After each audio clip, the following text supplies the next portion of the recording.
नमस्कार, online classes में आपका स्वागत है। मैं रतनलाल शर्मा। आज हम 11th साइंस की केमिस्ट्री में देखते हैं क्वांटिक इलेक्ट्रॉनिक ऊर्जा स्तरों के लिए प्रमाण यानी कि परमाणविक स्पेक्ट्रा। देखो, इससे पूर्व हम कुछ बिंदुओं की बात करते हैं तो हम जानते हैं कि प्रकाश का वेग है वो माध्यम पर निर्भर करता है। प्रकाश का वेग माध्यम की प्रकृति पर निर्भर करता है। जैसे निर्वात में प्रकाश का वेग है वो सर्वाधिक होता है। प्रकाश किरण जब एक माध्यम से दूसरे माध्यम में प्रवेश करती है, प्रकाश की किरण जब एक माध्यम से, जैसे ये प्रकाश, ये दो माध्यमों को पृथक करने वाला अंतरापृष्ठ है, इसमें प्रकाश की किरण एक माध्यम से दूसरे माध्यम में प्रवेश करेगी तो अपने पथ से मुड़ जाएगी, अपने पथ से मुड़ेगी।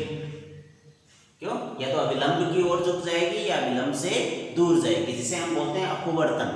जिसे क्या कहते हैं? अपवर्तन कहते हैं। अर्थात हम कहें कि प्रकाश की किरण क्या हो जाती है? अपवर्तित हो जाती है।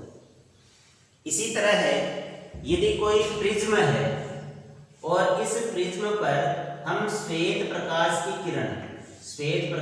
किरण आपतित करते हैं तो हमें 7 रंगों की पट्टी प्राप्त होती है।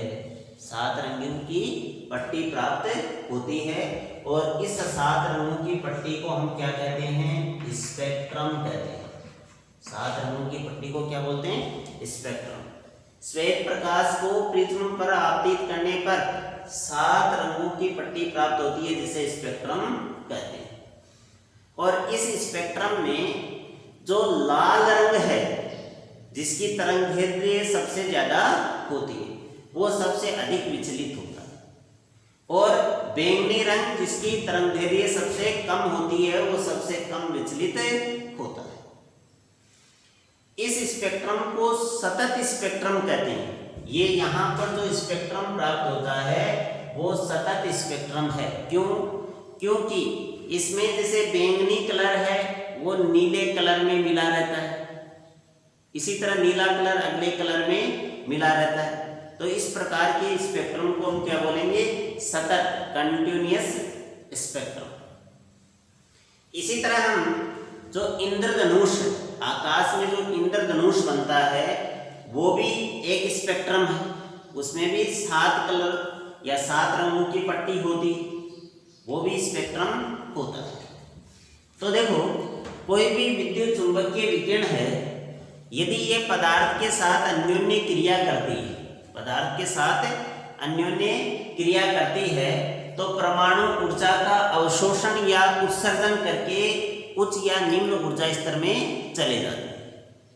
और इससे ही क्या होता है? ऊर्जा का उत्सर्जन या अवशोषण होता है, जिससे हमें स्पेक्ट्रम प्राप्त होता है, जिसे हम उत्सर्जन या अवशोषण स्पेक्ट्रम कहते हैं। जैसे किसी पदार्थ के ऊर्जा अवशोषण के बाद उत्सर्जित विकिरण का स्पेक्ट्रा उत्सर्जन स्पेक्ट्रम कहलाता है। और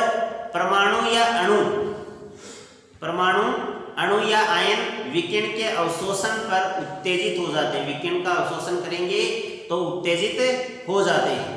और ये उत्सर्जन स्पेक्ट्रम प्राप्त करने के लिए किसी प्रतिदर्श को हम गर्म करेंगे तो वो ऊर्जा का अवशोषित करेंगे और फिर विकिरण का उत्सर्जन करते हैं और उसकी तरंगदैर्घ्य को हम रिकॉर्ड कर लेंगे। इसी तरह है, अवशोषण स्पेक्ट्रम उत्सर्जन स्पेक्ट्रम के फोटोग्राफिक नेगेटिव की तरह होता है। और ये जो उत्सर्जन अवशोषण स्पेक्ट्रम के अध्ययन को हम स्पेक्ट्रोमेट्री या स्पेक्ट्रोस्कोपी कहते हैं। उत्सर्जन या अवशोषण स्पेक्ट्रम के अध्ययन को स्पेक्ट्रोमेट्री या स्पेक्ट्रोस्कोपी कहते हैं।